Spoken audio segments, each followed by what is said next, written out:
News live time के लिए मैं हूं आपके साथ नबील अख्तर। सभी देशवासियों और जनपदवासियों को नए साल की ढेर सारी मुबारकबाद। हमें पूरी उम्मीद है कि नया साल हम सबकी जिंदगियों में खुशहाली लेकर आएगा, सभी युवाओं में नया जोश, तहजीब और अच्छे अखलाक पैदा करेगा। नए साल में देश के हालात अच्छे होंगे और हमारा मुल्क तरक्की की नई ऊंचाइयों को छुएगा। इन सभी शुभकामनाओं के साथ आप सभी को नए साल की एक बार फिर से मुबारकबाद। चलिए अब नजर डाल लेते हैं आज की खास खबरों पर। अक्सर लोगों द्वारा श्रम विभाग में पंजीकरण कराने के फायदे पूछे जाते रहते हैं। कल विकास भवन में डीएम रमाकांत पांडे ने श्रम विभाग में पंजीकृत श्रमिकों की बेटियों को साइकिलों का वितरण किया। डीएम ने इस मौके पर बालिकाओं को साइकिल देते हुए बधाई दी और कहा कि इसका उपयोग स्कूल आने जाने में करें। उन्होंने बताया कि श्रम विभाग में संनिर्माण कार्य में पंजीकृत श्रमिकों की तालीम हासिल कर रही लड़कियों को शासन द्वारा साइकिलें उपलब्ध कराई गई हैं। इस योजना के अंतर्गत जिले के विभिन्न स्थानों के श्रमिकों की हाई स्कूल और इंटर में पढ़ने वाली 20 लड़कियों को साइकिलों का वितरण किया गया। साइकिलें पाकर लड़कियां खुश दिखाई दी। डीएम ने जिले के श्रमिकों से ज्यादा पंजीकरण श्रम विभाग में कराने की बात कही। मगर भले ही डीएम द्वारा पंजीकरण कराए जाने का आह्वान किया गया हो, मगर हकीकत इससे बिल्कुल अलग है। जब एक श्रमिक पंजीकरण करवाने के लिए श्रम विभाग में जाता है तो उससे तरह तरह के कागज मांगकर उसे चक्कर कटवाए जाते हैं। अक्सर शिकायतें मिलती हैं कि श्रम विभाग के बाबू सीधे मुंह बात नहीं करते और सही से पूरी बात नहीं बताते, क्योंकि अधिकतर श्रमिक पढ़े लिखे नहीं होते, इसलिए उन्हें वहां घूम रहे दलालों का सहारा लेना पड़ता है और वो अपनी मेहनत की कमाई इन दलालों की भेंट चढ़ा बैठता है। अगर जिला प्रशासन को सच में इन श्रमिकों को फायदा पहुंचाना है तो श्रम विभाग में सख्ती इख्तियार करने की जरूरत है, जिससे वहां अनपढ़ श्रमिकों के काम आसानी से हो सके और दलालों का जो जमघट वहां पर लगा रहता है उससे छुटकारा मिल सके। नए साल और गणतंत्र दिवस के मद्देनजर कल देर शाम पूरे शहर में डॉग स्क्वाड के साथ पुलिस ने चेकिंग अभियान चलाया, जिसके तहत शहर के होटलों, ढाबों, मॉल, रेलवे स्टेशन और बस अड्डों पर पुलिस बल के साथ घूम घूम कर पुलिस ने शहर की स्थिति का जायजा लिया। इस अवसर पर एसपी सिटी, एसएचओ कोतवाली, एसएचओ महिला थाना और भारी पुलिस बल मौजूद रहा। ये नववर्ष की पूर्व संध्या पर महत्वपूर्ण मॉल्स, रेस्टोरेंट्स, होटल्स, ढाबे, रेलवे स्टेशन, बस स्टेशन की चेकिंग कराई जा रही है सुरक्षा के मद्देनजर। इसके साथ साथ कोविड-19 की जो गाइडलाइंस हैं उसकी भी पालन कराए जाने के संबंध में हम लोग चेकिंग लगातार करवा रहे हैं। अधिकारी लाख सख्ती इख्तियार कर ले, लेकिन जिसके मुंह को रिश्वत लग जाती है वो इतनी आसानी से अपनी आदतों से बाज नहीं आता। पिछले दिनों बिजनौर प्रशासन ने कई लेखपालों को वीडियो वायरल होने के बाद रिश्वत के आरोप में सस्पेंड कर दिया था, लेकिन लेखपाल अब भी अपनी हरकतों से बाज नहीं आ रहे हैं। आजकल सोशल मीडिया पर फिर से एक वीडियो वायरल हो रहा है जिसमें नजीबाबाद तहसील का एक लेखपाल एक किसान से रिश्वत ले रहा है। इस वीडियो में नोटों की गड्डियां लिए लेखपाल सामने ही बैठा हुआ है। इस वीडियो के बारे में गांव हर्षवाड़ा के किसान इकबाल अहमद ने अपना बयान भी दिया है, जिसमें कहा गया है कि उसकी जमीन पर कुछ लोगों ने अवैध कब्जा कर रखा है, जिसकी नपाई तुलाई करने के बाद उनको जमीन दिलाने की बात लेखपाल ने कही थी, जिसके बदले उनसे अक्टूबर में 1.5 लाख रुपए और अब 50,000 रुपए ले लिए गए हैं। अब लेखपाल 25 तोला सोने की मांग भी कर रहा है। सोशल मीडिया पर यह वीडियो वायरल होते ही तहसील में हड़कंप मच गया। तहसीलदार का कहना है कि वो वीडियो की सत्यता की जांच करवा रहे हैं। अगर लेखपाल दोषी पाया जाता है तो उसके खिलाफ सख्त कार्रवाई की जाएगी।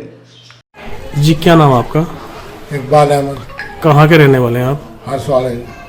कौन सी तहसील लगती है आप? ये नजीबाबाद। एक वीडियो वायरल हो रहा है जिसमें आपसे कोई कर्मचारी रुपए ले रहा है, 500 की रुपए की गड्डी है उसमें।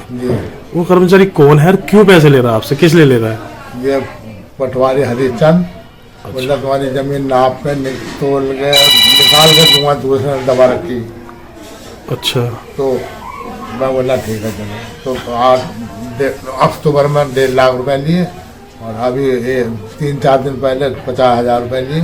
अच्छा। 25 तोले डिमांड और रखी सोने की। बोले डीएम पे जाएंगे, कानून पे जाएंगे, तहसीलदार पे जाएंगे, और जब मैं काम करूँगा तो काम करा नहीं। और अब बोल रहा है पैसा मैं जनवरी में दूंगा। तो आपके लगभग कितने रुपए चले गए? तो 2 लाख रुपए चले गए। अगर आपने सोने की डिमांड पूरी नहीं की तो आपकी नाप तोल हुई है नहीं हुई अभी तक? नहीं हुई। अभी जमीन की नाप तोल हुई? कुछ नहीं हुई। कुछ नहीं हुई।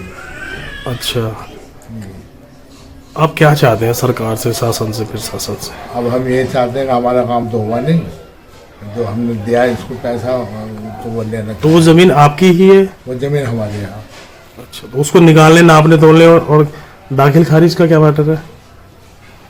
नाप तोल का यही है कि नाप तोल करके दूसरे ने जमीन दबा रखी वो निकाल कर दूंगा, और फिर जो दाखिल खारिज से बाकी जमीन वो दाखिल खारिज कर दूंगा। बोला भी ना तो दाखिल खारिज कर ना जमीन नाप तोड़ने गया ना पैसे। तो आपने अपने पैसे मांगे? हमने मांगे तो बोला जनवरी में आओ, फरवरी में आओ, 10 तारीख को आओ, और 30 तारीख में रिटायरमेंट हो रहे हैं। ठीक है जी। क्या नाम है आपका? मोहम्मद दानिश अंसारी। कहाँ के रहने वाले हैं? मैं मड़ावली का। ये जो हरसवाड़ा में एक बुजुर्ग है इकबाल जी, इनकी वीडियो वायरल हो रही है, ये मेरे रिश्तेदार है। तो क्या कहना है इसमें आपका? मेरा कहना ये है, पटवारी जी के पास गए थे हम 6 महीने पहले। हमारा एक मसला चल रहा है ज़मीन का, तो उस मसले पे पटवारी जी से बात की। तो पटवारी जी ने जब बात की तो पटवारी जी ने कहा भाई इसमें तो लेन देन होएगा पैसों का। तो हमने कहा चलो ठीक है सर, कोई बात नहीं है, हमारा काम होना चाहिए। तो उन्होंने डिमांड रखी, पहले तो 5 लाख के रुपए की डिमांड रखी कि 5 लाख रुपए के। हमने कहा सर हम गरीब आदमी कहाँ से देंगे इतना पैसा आपको। उसके बाद कोई बात नहीं, उसने कहा चलो इतना। फिर उसने डिमांड रखी कम की, तो हमने उसे 1.5 लाख रुपए अक्टूबर में दे दिया था। अभी हाल फिलहाल 50,000 रुपए की और 25 तोले की डिमांड रखी उसने हमसे। अच्छा, हमने कहा सर हमसे इतना नहीं हो पाने का, हम गरीब किसान आदमी कहाँ से दे पाएंगे। किस संबंध के पैसे या चीजें मांग रहा था वो कि तुम्हारी पैमाइश कर दूंगा। तो और ये इकबाल आपके रिश्तेदार है? जी हाँ। अच्छा, तो जब वो पैसे दिए गए वीडियो वायरल, आप भी वहीं जी मैं मौजूद था। तो आप क्या चाहते हैं? मतलब हम ही चाहते हैं हमारा पैसा मिल जाए, हमें इंसाफ मिल जाए और हमारी जमीन मिल जाए। इस पटवारी का नाम क्या है? हरीश चंद। कहाँ पर तैनात है? ये हरसौड़ा एतमाली में तैनात है, मुबारकपुर में भी तैनात है और किशोरपुर में भी तैनात है। तहसील कौन सी? नजीबाबाद। ठीक। अब वाहनों पर जाति सूचक शब्द लिखना भारी पड़ सकता है। परिवहन विभाग ने ऐसे वाहनों को चालान करने या फिर सीज करने तक की कार्रवाई करने का आदेश जारी कर दिया है। उत्तर प्रदेश में कारों, बाइकों, यहां तक कि रिक्शाओं पर भी अलग अलग जातियों के नाम लिखे होते हैं, जिसको मुंबई के रहने वाले शिक्षक हर्षल प्रभु ने गलत बताया था और प्रधानमंत्री का ध्यान इस ओर दिलाया था, जिसके बाद प्रधानमंत्री कार्यालय से निर्देश जारी कर दिए गए हैं कि इस तरह की जाति लिखे वाहनों का चालान किया जाए और अगर जरूरत पड़े तो उन्हें सीज भी किया जाए। शिक्षक ने अपने पत्र में लिखा था कि इस तरह के शब्द लिखकर लोग अपने आप को गौरवान्वित महसूस करते हैं, इससे सामाजिक ताने बाने को नुकसान पहुंचता है। यह बात कानून के खिलाफ है, इसको तुरंत खत्म किए जाने की जरूरत है। केंद्र के आदेशों के बाद अब उत्तर प्रदेश के अपर परिवहन आयुक्त ने ऐसे वाहनों के खिलाफ तुरंत एक्शन लेने के आदेश सभी जिलों के आरटीओ को दे दिए हैं। सिवारा पुलिस ने धारा 452/323/363 आईपीसी में अभियुक्त सचिन निवासी गांव हरोली, थाना सिवारा को गिरफ्तार कर न्यायालय के समक्ष पेश किया। बिजनौर पुलिस ने धारा 4/25 आर्म्स एक्ट के तहत अभियुक्त भोला सिंह निवासी गांव अलावलपुर बिजनौर को गिरफ्तार कर न्यायालय में पेश किया। रेहड़ पुलिस ने भी अभियुक्त कुलदीप निवासी गांव माधोवाला, थाना रेहड़ को 20 लीटर कच्ची शराब के साथ गिरफ्तार किया है। अभियुक्त के खिलाफ थाने में धारा 60(1) में मुकदमा पंजीकृत किया गया है। सरकार ने साल के शुरू में ही एक और फैसला कुछ दिनों के लिए टाल दिया है। सरकार ने फैसला लिया था कि 1 जनवरी 2021 से सभी गाड़ियों पर फास्टैग अनिवार्य कर दिए जाएंगे, जिससे कैश में लेन देन बंद हो सके। इस फैसले को सरकार ने 15 फरवरी तक टाल दिया है। अब जिनकी गाड़ियों पर फास्टैग नहीं है वो टोल का भुगतान 15 फरवरी तक नकद रूप में कर सकते हैं। वहीं दूसरी ओर कृषि कानूनों को रद्द करने और एमएसपी पर गारंटी की मांग को लेकर एकजुट किसानों को शासन प्रशासन की बंदिशें भी रोक पाने में नाकामयाब साबित हो रही हैं। पिछले 35 दिनों से चल रहे धरने में किसानों की संख्या लगातार बढ़ती जा रही है। किसान यूनियन के पदाधिकारियों का कहना है कि अगर सरकार ने जल्द ही कानून वापस नहीं लिए तो यह संख्या 50,000 को पार कर जाएगी। उधर बुधवार की हुई बैठक में कृषि मंत्री ने साफ कर दिया है कि सरकार किसी भी हालत में कृषि कानूनों को वापस नहीं लेगी। उन्होंने किसानों से कानून रद्द करने के अलावा अन्य विकल्प रखने की बात कही है। सरकार चाहती है कि संगठन कानून रद्द को छोड़कर उन समस्याओं पर चर्चा करे जो इस कानून को लागू होने के बाद आना बताई जा रही हैं। दूसरी ओर दिल्ली की सीमाओं पर आंदोलन कर रहे किसानों के समर्थन में केरल विधानसभा ने बृहस्पतिवार को केंद्र के तीनों कृषि कानूनों के खिलाफ सर्वसम्मति से एक प्रस्ताव पास किया है, जिसमें तीनों कानूनों को वापस लेने की मांग की गई है। जब इंसान का गुस्सा इंसान पर नहीं चलता तो वो बेजुबानों पर अपने मन की भड़ास निकालता है।